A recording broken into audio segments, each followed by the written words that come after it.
ఈ రోజే సబ్స్క్రైబ్ చేయండి మీ ఫేవరెట్ షోస్ చూడండి. లక్ష్మి, కొంచెం దాహంగా ఉంది. కార్లో కూడా వాటర్ లేవు.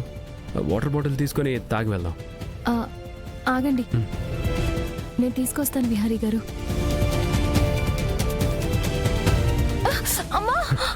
లక్ష్మి, లక్ష్మి, ఏమైంది? లక్ష్మి, కాల్ స్లిప్ అయిందండి.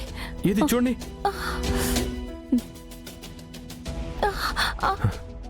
పెయిన్ గా ఉందా? కొంచెం పెయిన్ గా ఉందండి. ఇట్రా లే.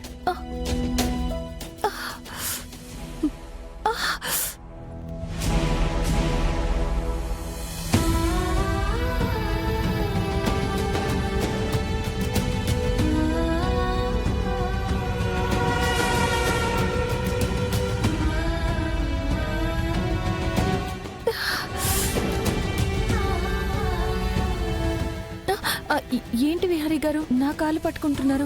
వద్దండి. ఏమవుతుంది లక్ష్మి? వద్దండి, నా కాలు పట్టుకోవద్దు ప్లీజ్. నా కాళ్ళు కడిగి నాకు నిన్నిచ్చి పెళ్లి చేశారు మీ నాన్న.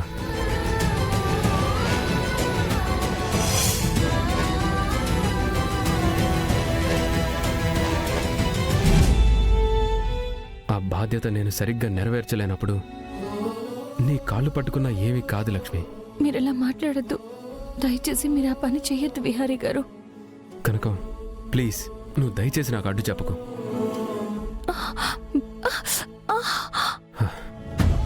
బాగా నొప్పిగా ఉందా కనకం? అవును. ఒక్క నిమిషం.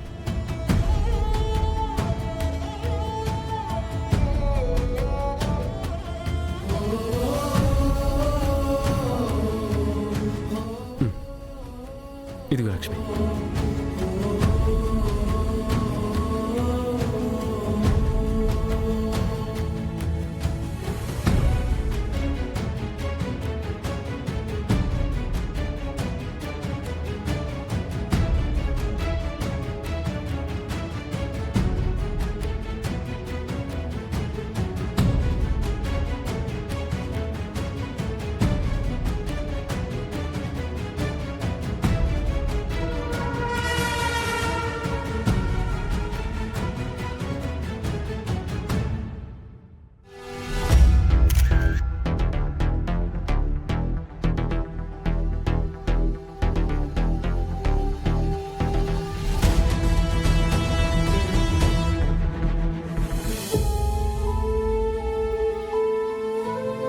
ఇప్పుడు నొప్పి తగ్గిందా? తగ్గింది విహారీ గారు. నువ్వు నిజం చెప్పు.